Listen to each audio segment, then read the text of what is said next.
Welcome to From Failure to Launch, the Code to College podcast, where we dive into stories of leaders, innovators, and rising stars who turn their failures into stepping stones for success. I'm Kira Johnson, your host on this journey of resilience and growth. Whether you're a student, mentor, or industry leader, get ready to be inspired, learn valuable lessons, and launch to the next level. Let's turn setbacks into success.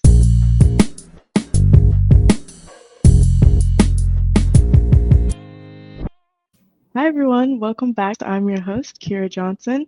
And today we have with us Kevin Nguyen, who is currently a senior manager at Cirrus Logic. Hi, Kevin. How are you? Hi, Kira. I'm good. Glad to be here. Awesome. So before we start, I just want to give you the chance to introduce yourself, talk about your early career to where you are at this point in your life. Yeah. Like you mentioned, I'm a senior manager at Cirrus Logic. I've been in the industry since, I started working full time in 2009. I did, a handful of co-ops and internships during my college career. Uh, so, um, how many years is that?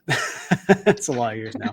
That's 15 years almost total. So it's been quite a journey. So I went to UT Austin. I have a Bachelor of Science degree in electrical and computer engineering, and I graduated in 2009. I really started uh, my industry career as a co-op.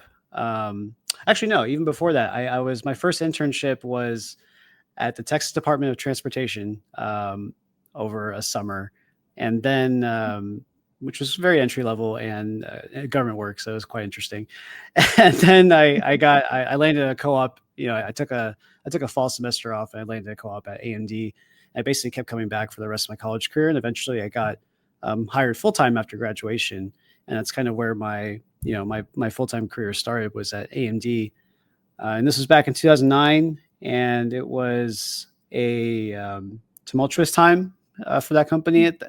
Maybe not at that exact moment, but 2 or 3 years later, it started to get pretty rough, and we got hit with a lot of layoffs. And after all those layoffs, I was in a team of 12, and we were down to a team of 3 after everything. And we were still probably doing the work of a team of 10 or 12. So I was starting to get overworked, and I decided to start looking elsewhere. And that's how I landed at Cirrus Logic. And I've been here ever since, though I did take a year off in 2018 to try something else for a little bit. And I went to TSMC, and I, kind of realized why I left, and I came back a year later, and been here ever since. And that was 2019, and I first became a manager in 2020, and so it wasn't too long ago. And so I was the first line manager, and got promoted to senior manager just this past year. So that came with a lot of new responsibilities, a different role in a way, managing managers, and that's kind of how I got here today, basically. So that's a very quick abridged version of of my long career so far. No, sure. That was great. So you went from AMD right out of college to Cirrus Logic and then TMC. And during those roles, I'm hearing you were an engineer. But whenever you Yes. came back to Cirrus Logic just recently, you've become a senior manager. So what I want to first get into is how those two roles have differed. What has been the adjustments you've had to make moving from an engineer to a manager? Yeah. So, um, yeah, I came back in 2019. I was still an engineer, and I came back with the aspirations to become a manager. And in doing and telling my manager that at the time they kind of started working on giving me the opportunities to exercise leadership, basically. um, and you here in most tech companies, you usually start as a technical leader as your first step into management, where you're leading a team, not in any type of people reporting to you directly, but you're leading a team on a technical level. and that allows you to exercise some of those leadership skills that are going to help you into management. But I think the big thing that the big challenge I had to face when actually getting promoted to manager was it's not the same role anymore. Even going from a technical lead to a manager, it's still not the same role because now you are in charge of people that do the job you used to do, and your job is not to do that job anymore. Your job is to be in charge of people that do that job, and it's a fundamentally different role, and it's one that's hard to prepare for, and it's one to kind of, a lot of companies don't necessarily do thorough training on. And we do have manager training. We do have manager training here, and I did take that. But it's just so different when you get into it. And I think the hardest thing for engineers transitioning to management is letting go of doing that work that you're used to doing and that you're good at. I mean, you're recognized for a promotion because you're doing a good job of what you're doing, and you're getting promoted to a new job, but it's not for that job that you were doing. So I don't know if that made sense. So that the hardest part is letting go of that technical work you used to do that you were good at, and starting to really focus on these more leadership and people skills that you haven't really been getting to exercise for as long as you have as the technical stuff. I mean, at that point, I've been working as an engineer for 10 years. I've had 10 years to build up all these engineering skill sets. I've had 1 year of a technical lead role to kind of build up some leadership skill sets. So you go into it, it's almost like a new job that you don't have as much experience in. And so I think that was one of the biggest challenges was that transition was just letting go of that technical stuff that I want to do and start focusing on the management leadership stuff that's kind of new. And it's like learning a whole new job all over again. Gotcha. So as an engineer, I guess it's very technical. You do your project. As a manager, it's stepping away from that technical side and using that technical input, but really guiding the people instead of the project is what I'm hearing. Yeah, I mean, you're guiding the project from a managerial standpoint, timelines, tasks. I guess you can call it more program management standpoint. And then you're also guiding the project from a people standpoint and making sure people are motivated, people are working, are performing well, and that you're giving that feedback if they're not, and managing that aspect of it, making sure people are satisfied with what they're doing, and making sure the team itself has good teamwork, good morale, good camaraderie, because it really, it takes the team together to complete a project, to work on a project. So it's not just focusing on every single person's individual performance, but also just the team as a whole. So that's a whole different aspect of it, and that's not technical at all. That's a people thing. So Of course. very gray. Yes. So let's get into that role a little bit more. Let's talk about what does your day-to-day look like? What are your current projects in this role? Yeah, my current role is I'm in an interesting position right now because I have 2 managers under me and 1 manager who's on parental leave. So I'm actually doing that first line manager role, and on top of that, I'm also managing the managers as well. So when it comes to day to day, I do a lot of very different things throughout the day. I'm guiding some technical decisions. So meeting with the project team that I'm managing directly, like as a senior manager, you generally are managing managers. But in this situation, I'm actually managing a project execution team of engineers. So, which is also different. I'm doing a combination of meeting with that team, making sure they're on track, understanding their issues that they're running into, the progress they're making. And on top of that, I'm going into meetings where I'm, talking about depending on the phase of different projects, like forward-looking things related to strategy, or if I'm, the project I'm currently executing on, just kind of like giving like those kind of cross-functional, cross-organization status and things of that nature. And then also, working with my two managers that work under me and making sure that their projects are on task and understanding what they need. And also at the same time, kind of working with them on the other forward-looking things as well. So, and then, your usual kind of administrative stuff like reports and budgets, that kind of stuff. That's the not the boring side, but it is the necessary side of management as well. And some people love that. It's not necessarily my forte, but it comes with the job. So I'll spend some time on logistics basically as well. So it's a lot of different things. And I think that's the hardest part about being a manager is like, it's so multifaceted compared to an engineer, I think. For sure, yeah. That budgeting and report sounds very exciting. Yeah, it's great. So it sounds like you juggle a lot of people, and a lot of these roles are still new to you in a sense, as you just recently getting into this position. So I want to talk about some of the mindsets you had going into this role and how you tackle all of these different projects while also at the flip side of it, knowing that you're still kind of new to this and you haven't got it all figured out yet.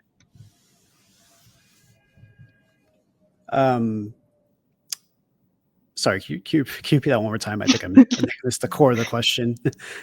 No problem. Yeah, so you have all of these different projects, you have all these different people that you're managing and assignments.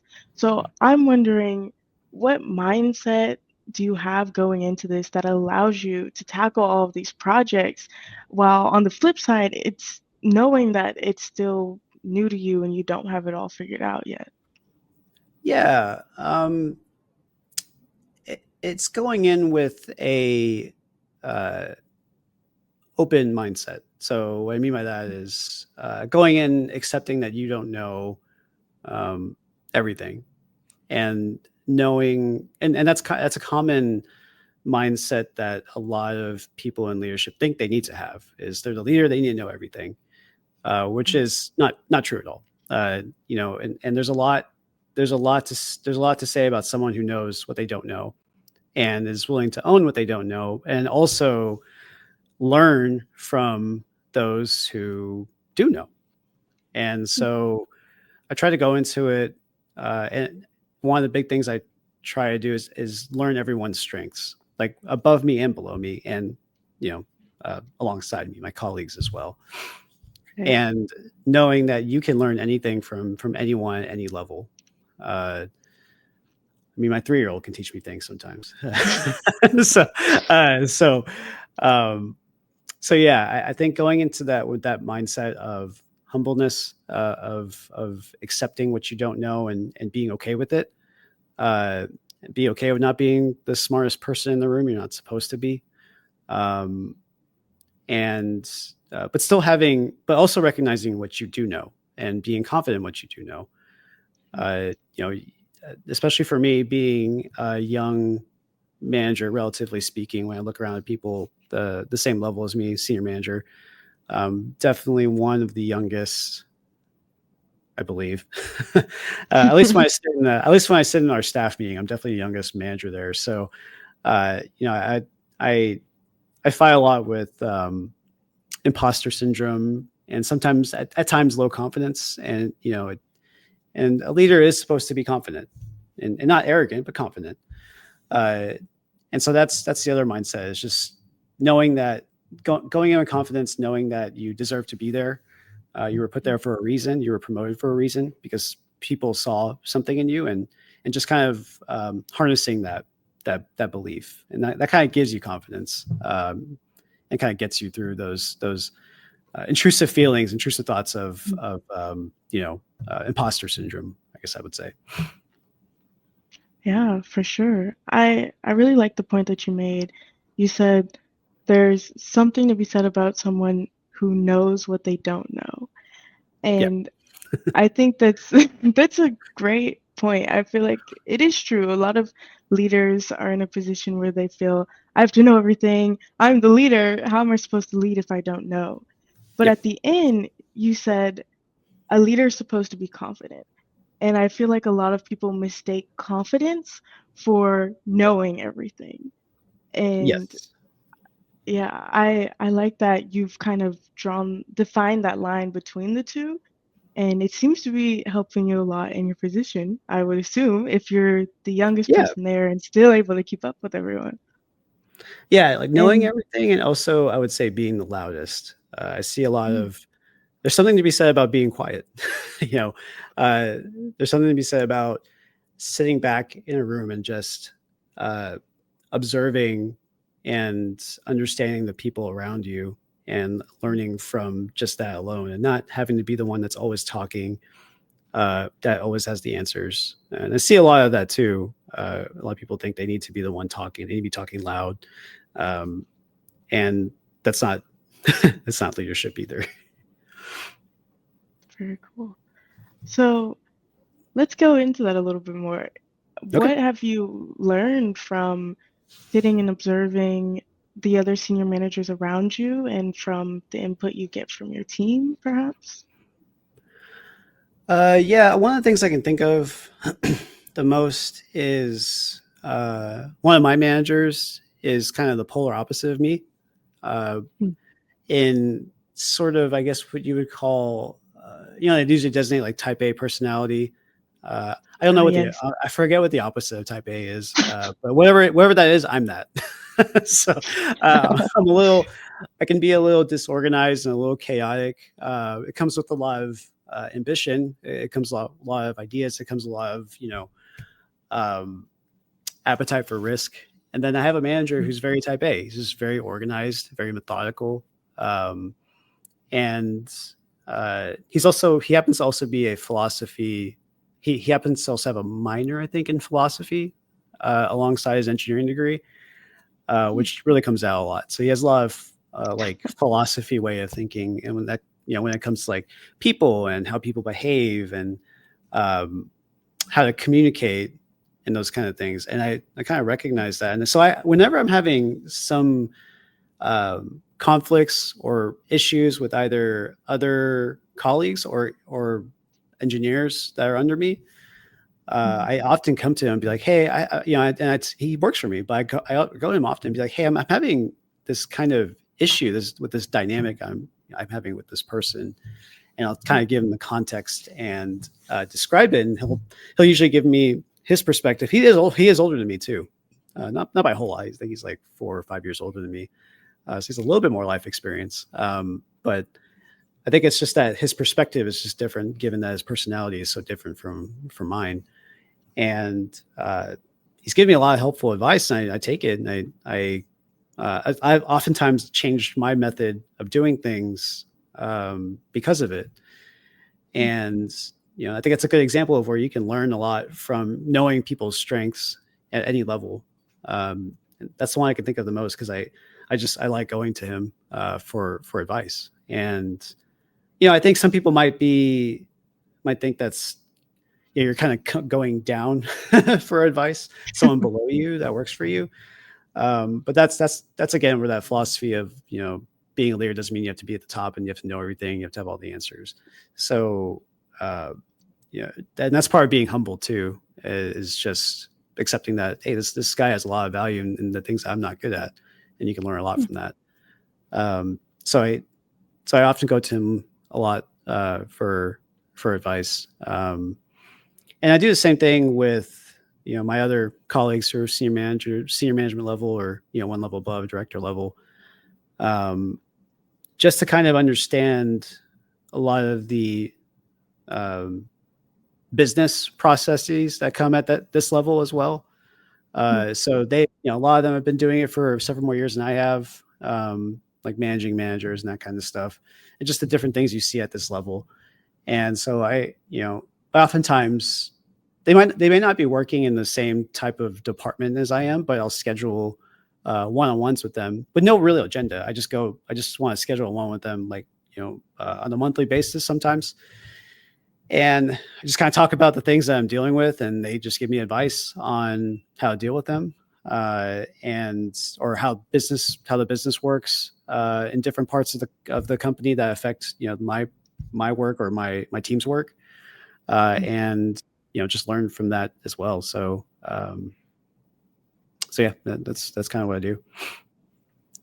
Awesome. So reaching out, being curious, and talking to people who have different perspectives than you and who have been in this position longer than you to get advice. I love that.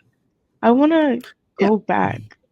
Yeah, I want to go back really fast Okay. to your college years. You mentioned that you were very ambitious, and you have a lot of projects, and sometimes that can make you disorganized. And I want to kind of know, I want to get to the root of that. I want to get to the root of why you even decided to be first a electrical engineer and then a senior manager for this. So let's start back at your college years. What do Yeah. you, yeah. Yeah. Well, I decided to go into electrical engineering long before college. Very lucky in that sense. A lot of kids go into college kind of to find out what they want to do. I think I already knew, and a lot of that was from my general interest in electronics. Growing up in high school and taking programming in high school. So so yeah, I mean, it wasn't really a question of whether I wanted to be an electrical engineer or not. So I went into electrical engineering, and I'm sorry, I actually forgot what the question. I rewinded too much. So your question was, Yeah, total no, brain. no problem. So yeah, Yeah. the question is, back back in your college, or I guess before your college years, what kind of started this inspiration, this drive for electrical engineering, Oh in yeah. your whole Okay. career since? Yeah. Yeah. So yeah, as I mentioned, in high school, there was a programming class, and I'll go back even further actually, and say that I was not great in school. Uh, Mm. Going back even further to elementary, middle school, a lot of parent-teacher conferences where the teachers often talked about challenges with me, not like behaviorally, but academically. I didn't get good grades or anything like that. I think by high school, my parents kind of gave up a little bit. I'll admit, they stopped checking my report card. I think it was kind of like, what's the point? I wasn't feeling like super confident or smart. And of course, that was even exacerbated by the fact that my sister was extremely smart. She was the top of the class. She graduated top 1%, just short of valedictorian. So I had that to go with. So what happened though in high school is I took a computer science class because they offered one, and um, did really well. It just sparked. I don't know, something about it just sparked my brain, I suppose, and I just excelled at it. And not only did I excel at it, I also just really loved doing it. And we would get a project or an assignment, and I would go home and I would just work on it. And it wasn't one of those things where my parents had to be like, do your homework. It was just like, I'll just do it.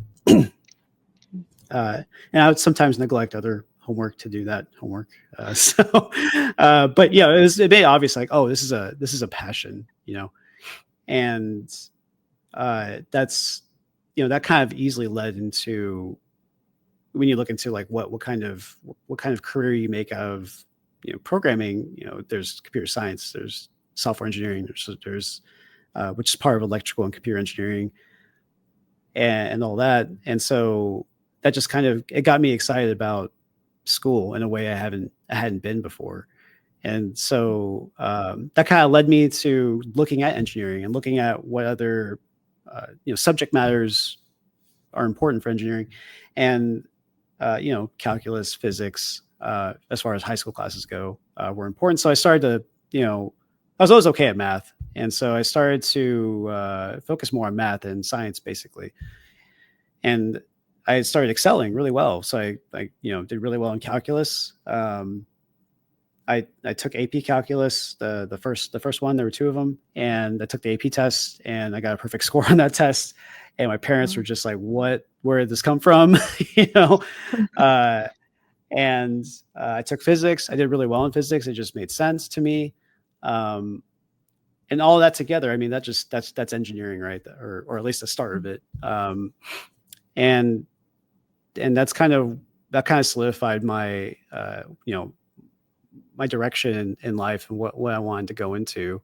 And on top of, like I mentioned before, on top of just being interested in electronics in general, I always built computers, starting from a pretty young age, because I also was into gaming. And so, in doing that kind of thing too, I also had to figure out computer problems and just, debug issues. So go through sort of that, critical thinking process, and that process of thinking kind of made sense to me. It wasn't necessarily, a bounded thing. And that just resonated with me. My dad actually wanted me to be a doctor because because he said it pays well. And I'm like, that's great. And I tested that by taking biology, AP biology in high school, and I did poorly, like very poorly.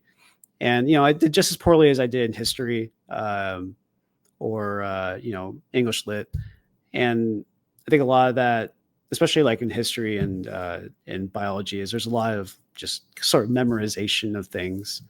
I mean, there's analytical parts of history, of course, and interpretations and things you can make, analytical parts of literature, of course. But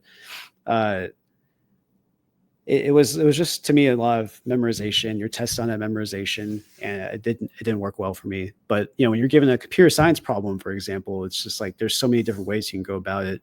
In some ways, you can exercise that critical thinking part of your brain, and so that made it easy for me to just decide, like, my dad wanted me to be a doctor, but electrical engineering just made sense. And so, so I came in, and I came out of high school. All those classes brought up my GPA. So I came into high school at a pretty low start, and I came out of high school, graduated with honors, mostly because of those classes. They kind of helped lift up everything. And again, my parents were very surprised when they found out I was graduating with honors. So, so yeah, and that got me to college. And it was, electrical engineering is a very hard degree to pursue. It's a very hard coursework. But if you're driven, if you're passionate about it, if you're motivated to put in the time, put in the effort, I'm not saying it's easy, but it's very doable, and you can make it through. And it was hard. There were hard times for me during college, but obviously I made it through. Yes, you did. So right out of college, I'm interested how that transition was. What in your college was, well, hold on. Let me re-ask that question. Yeah, sure. So, so out of college, I'm curious to learn what that transition was like from UT to actually being in corporate at AMD. And I know you had mentioned you had co-ops throughout your college semester, but I'm curious to know what sort of materials have stuck with you through college that are still helping you out today and helped you out at that first real job. Yeah, I mean, that transition, I mean, if you count the transition as when you graduate to when you start working full time, I kind of started that transition earlier with internships. I worked, let's see if I remember, junior year fall semester at AMD as a co-op for 4 months. I came back the following summer, and I was a semester behind because I took a semester off to work. So I was actually graduating in December, so I had an extra summer. And so, by the time I graduated, I had like, 3 basically internships under my belt at the company and the team that I was going to work for. So that transition was actually pretty seamless because I was basically just continuing on from what I was already doing. And actually even more so, the last summer I worked full time, and then that last semester I worked part time while going to school part time. And so I just continued working. And then after I graduated, I just got hired. So I just continued working. So that's why that's why internships are great. They really do. If I didn't have internships, I would just go straight into working. Like that would be quite a shocking transition, I think. Mm. But yeah, I mean, as far as the skill sets learned in college, they applied directly to what I was doing. I mean, my last internship, I was designing firmware for a microcontroller, doing C, which I had just taken a lab on at UT. And so all of that was very applicable. And even using similar microcontrollers is, I guess, a very big coincidence, and and like probably a not a very common like direct application of something you learn in college to work. But it was a Freescale microcontroller we use at UT, and it was a Freescale microcontroller of similar architecture that I was using at work for this hardware platform I was working on. And so I got to apply it, right away. And, and it was really good. It really made that college experience so worth it, and you often hear that people don't use what they learned in college, and that certainly happens. And especially in, actually my first co-op, I didn't really use much of what I was in college because it was in yield engineering, and that's not something they really teach in electrical engineering, at least not in the coursework I was doing. So there's something I had to learn on the job, and that was a little shocking, just learning all of that stuff that I'd never seen before. But otherwise, yeah, I mean, that transition, because of the internships, was I actually describe as rather seamless, working for the same team, the same boss. I just basically changed my working hours to full-time and salary. Salary pay. Awesome. Yes. Nice bonus. Yeah. So you've been in your engineering role for quite a bit. You've learned a whole lot, and you've recently transitioned into senior manager. And even though that's been a year now? Well, I've been a manager since 2020. Right. We Okay. have different levels of manager. So first line manager is you manage just engineers. You have a Mhm. team of like 8, 7, 8, 10, something like that. And then the next level up is senior manager, and that's where you're actually starting to manage managers who manage engineers. And I still have some Gotcha. engineers that report directly to me, but generally that's the level. So I've been a manager since 2020, and then I became a senior manager last year and started managing, a couple sub teams. Gotcha. And with all that experience on both sides of the coin, engineering and senior manager or manager in general, what do you think would be some advice you give to people who are starting out in these types of positions, whether it's engineering or manager? What has been the best information you possibly have and you could give back? As an engineer, I would say, I mean, I get technical advice. That's fine, what to learn, but that kind of comes with each role. I think the biggest thing is about working hard and relationships. So I'll start working hard. So there's this talk I heard from a guy, Mark Rudolph or Mike Rudolph. He's the co-founder of Netflix, and he talked about the concept of working hard. He actually talks about how it's stupid, and not in the sense that you shouldn't work hard, but more that you shouldn't work. I guess you could say it's like work smart, not work hard, but also just the concept of working hard your entire life is not necessarily what you want to be doing. So he used an analogy that I really like, and I actually followed coincidentally throughout my career. So he talked about an Ironman.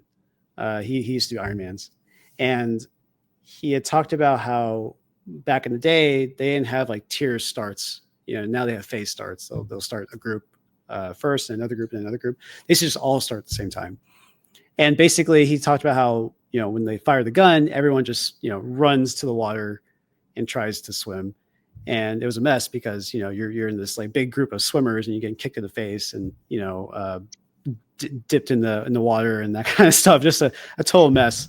But he said like to try to not be that in that position, you would try your best to just sprint as fast as you can into the water, so you can be, you could be in the front and have open water in front of you and just have no, be able to have all the opportunities to make it ahead. And you kind of pull that analogy to work in your career throughout your life, where when you're young and you're just out of college, you're young, you're energetic, you don't have necessarily as a lot of responsibilities.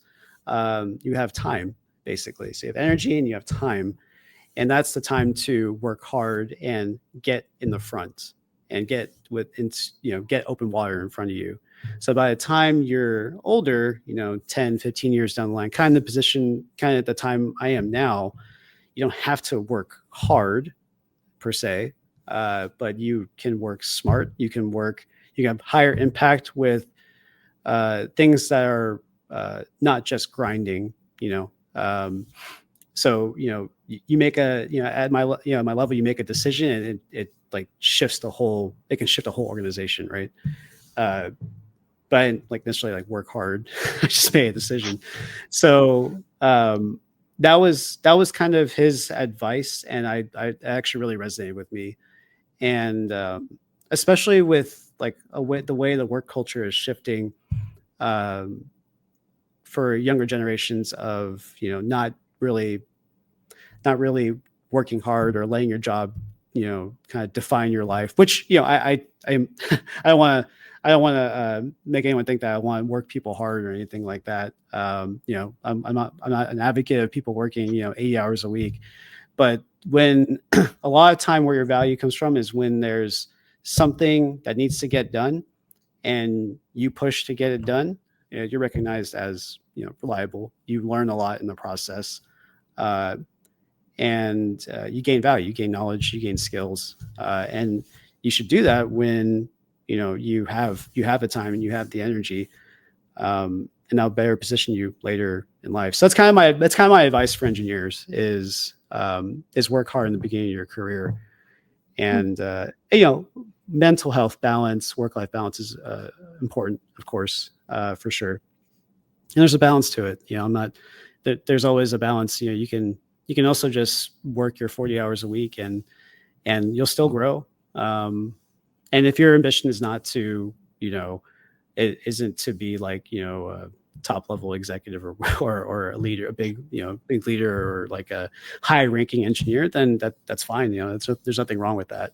But if you have ambitions to move up, to get more responsibility, have higher impact, the more the more things you learn, the more skills you pick up. I mean, the faster you'll get there and the easier you'll get there. And it gets harder later in life to get there once you start having a family and your personal life has a lot more going on. You don't have as much time or energy. It gets harder. So doing that in the beginning, I think, is really important while you have the opportunity to do it. So that's the engineering advice I would give. And for kind of for both sides, building relationships is important. It's definitely important as management, definitely important in leadership, but it's equally as important in engineering as an engineer, because you just have to work with people. So, and there's the cliche saying of it's not what you know, it's who you know, and to a certain degree, that's definitely true. That what you know is important, of course, but who you know is also is very impactful. And sometimes, especially with very smart people, very smart engineers, to kind of believe they can just get by with their merit and not have to rely on people. But we are human. We are a social animal, and we rely on each other. So being able to communicate and being able to build relationships and hold relationships is extremely important. And it'll carry you much further in your career if you can do that, than just trying to be individualistic and just trying to rely only on yourself and only promote yourself. And of course, communication as well. What's interesting about me is I'm actually an introvert, and a lot of people don't believe that now. But I'm actually an introvert, and I used to be very quiet. And I'll even say, I had such anxiety that there were times in my younger career where if I was talking to someone very senior, I would start sweating just out of pure anxiety, just intimidation, right? And I didn't communicate very well, and I would try my best, and I also lacked confidence, of course. So I would try my best not to have to talk to people if I didn't need to, but that's not how you grow. Uh, and after a while, I decided like I just need to push myself and just make myself talk to people and build my confidence. And you build confidence by doing it more. There's no way around it. It's exercising, Um, so I learned how to communicate. I learned a lot of little things. Like one example I'll give you is when you learn someone's name, or even afterwards, like if you just use their name more to a degree, not overdo it, but I've had people say my name to me in a conversation like 10 times, and it's just very weird. But there's a difference between saying hey and saying, hey Kira, like there's a difference there. It's subtle, but it actually, I think it carries a lot. And so it's like little things like that I've tried to pick up and learn and focus on throughout building my career. And it in management and leadership, it's especially important. So I would say those are things that I think are important to focus on. Got it. Lots of communicating for the managers and lots of starting early and getting ahead for your engineers. Yep. Awesome. Cool. So let's kind of get into you as a manager. Mm-hmm. You mentioned that you just had an aspiration to become a manager, and I want to get into where that aspiration came from and where that's led you now and where you think it's going to take you later. Yeah, what's interesting is I actually, for a long time, I had no aspiration to be a manager. One of the funny things is my dad was an electrical engineer at NASA. He still is. But at one point he was a manager also. And so he would always tell me that, engineering has a life cycle and you can become obsolete as you get older, which is not necessarily true at all. It can if you don't keep up. If you don't, the industry changes, technology changes. If you don't keep up, you can very much become obsolete. But he would always advise me go into management because there's more security there and stuff like that. And I was like, I don't really care about that. I like solving problems and building things and figuring things out and that kind of thing. And I thought that's the way I thought for a long time. I had zero aspirations to be a manager. And I think where I started, there's a couple of things that kind of pushed me towards the other side was, I think my ambition was one, and not ambition to move up or get paid more or anything like that, but more like ambition to change things. As a manager, you get to make a lot of decisions and you get to change a lot of direction. Excuse me. So that was kind of my first inkling. I was like, I would see something wrong, the way we're doing something wrong, and you say something, you try to make a case for it, but at the end of the day, as an engineer, you don't necessarily have the same influence as you do in leadership. So that's kind of what I was like, oh, maybe I can do more as a leader. And then, but the other big thing is just recognizing that leadership was a skill that I had, and I didn't even realize it. And it was something funny because my wife pointed it out. Being a leader really means having followers. And a lot of people think being a leader is making decisions, and it is making decisions, but setting tasks and making sure people are on task and making sure people are enabled. And that's not necessarily leadership, that's management, right? But being a leader is having followers, I think. And you can't lead if there's no one to lead. And she kind of pointed out at one point in my career not too long ago, hey, I have people that just follow me. So I had two interns that have been with me through AMD, then to Cirrus Logic, and have stayed and have and now actually works for me. And they came with me in the sense that I brought them to Cirrus Logic, and they came here because they wanted to work with me. And I had another person who left Cirrus and wanted to come back, and he told me he only wanted to come back to work for me. Wow. And that was sort of like a I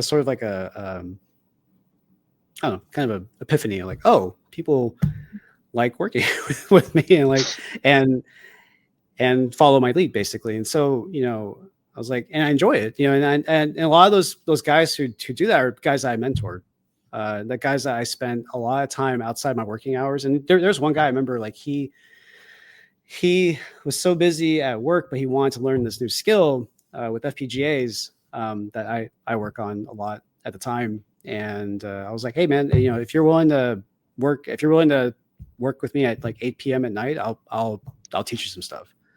And so, like 2 or 3 times a week for several weeks, we met at like 8 o'clock at night, and I just showed him how to do things, and I taught him a lot of things. And he's a guy who just came, he's a guy who left, but then wanted to come back and work for me. And then, that mentorship, big part of leadership, I think was the reason for that. So that was, when I realized, like, okay, this is something that I'm good at and I enjoy.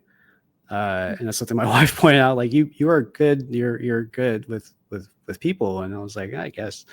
So, and so I was still at the time, like, I'm not sure if I want to do this, but I just kind of decided, like, just kind of take a leap of faith and try it out.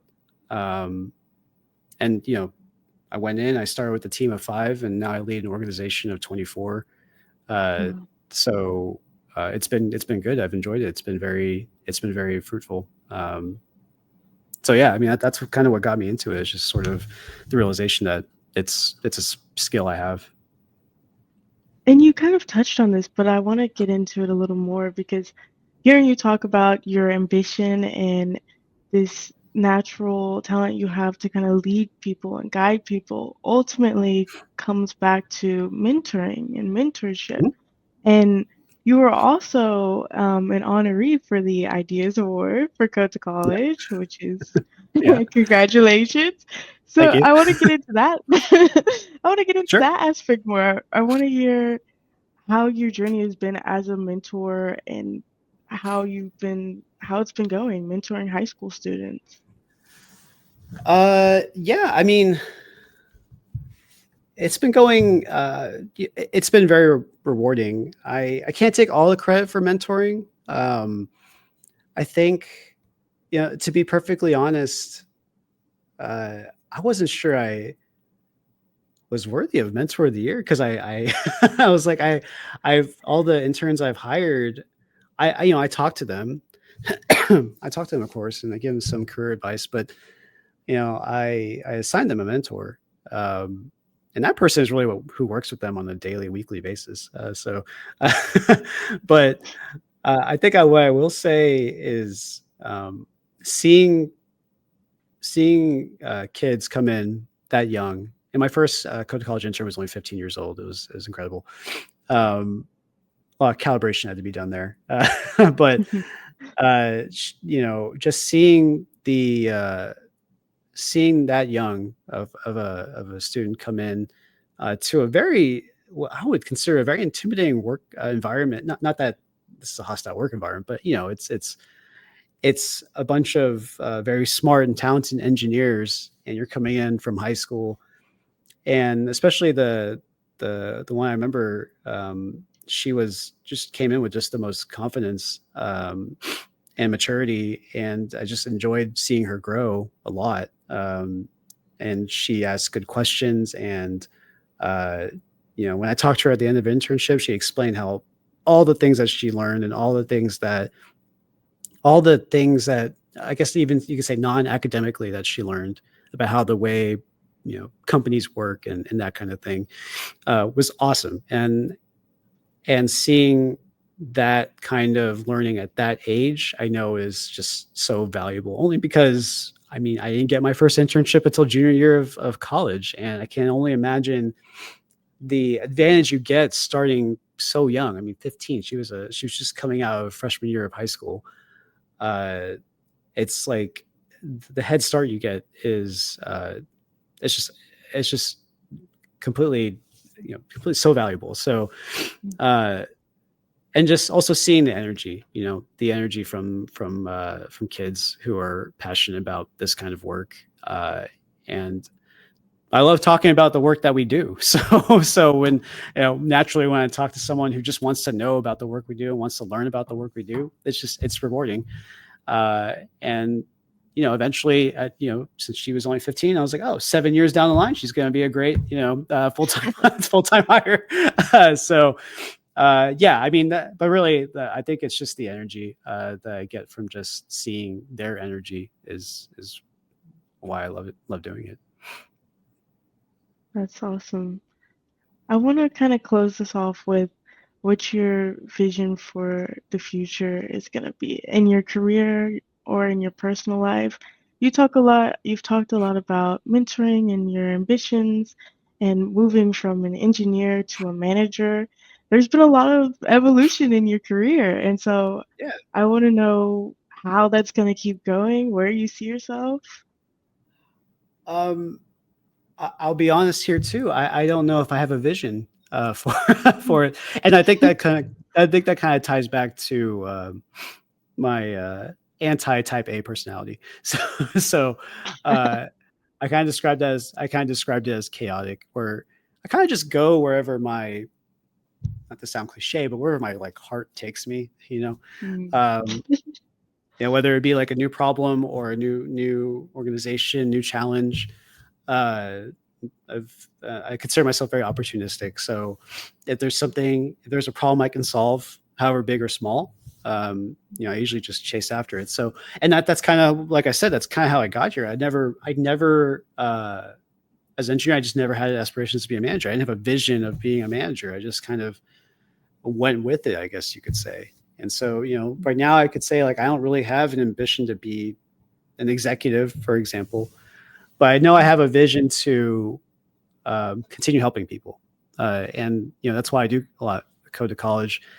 And that's why I also enjoy leadership, because I'm, as a leader, you're helping people, you're helping your team, you're helping develop your team, you're helping making sure your team is happy, your team is growing, in a development standpoint, and making sure they're achieving their goals and their aspirations. And I love doing that. And I'm going to keep doing that and finding, other ways to do that. And that kind of, I think, will take me wherever it takes me. So my vision is just to keep helping people, is to keep providing service. I like the idea of service, and as far as like helping people and things like that. So it's just what I like doing. So yeah, I don't have a vision. That's a weird answer, but I don't have a vision. I'm just going to keep doing what I'm doing and keep finding new problems, new challenges, and wherever that takes me, up, down, sideways, I'm just going to go with it. So right now I have, my family has grown quite a bit. They're definitely part of my vision. 2 kids now, and that's life changing. So that's shifted my, my personal goals as well. And honestly, I can't focus as much on my career as I used to. And that's kind of goes into the whole working hard at the beginning of your career kind of advice. I would put in 60 hours a week because I wanted to, not because I had to.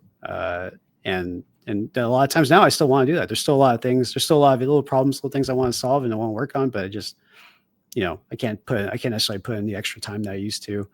So, that's the season of life I'm in right now. So that's why I think my vision for where I'm going with this career is kind of unclear. I just kind of go with it.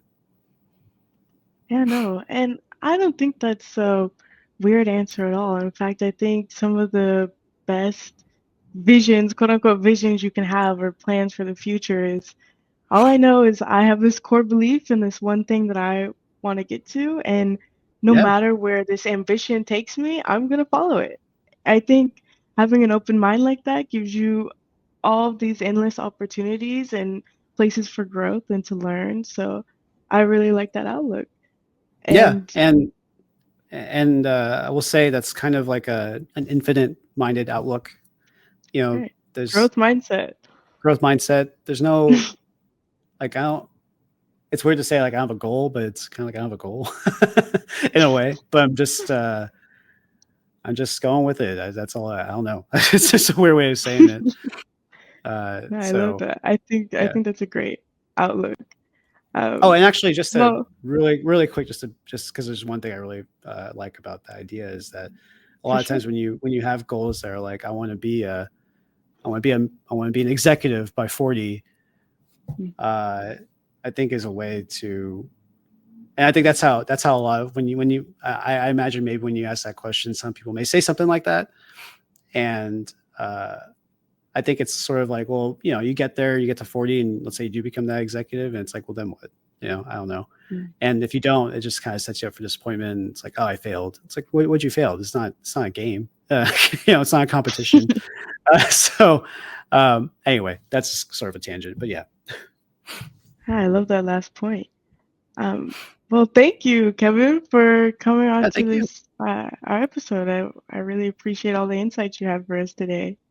Yeah, thank you for having me. I really enjoyed this conversation.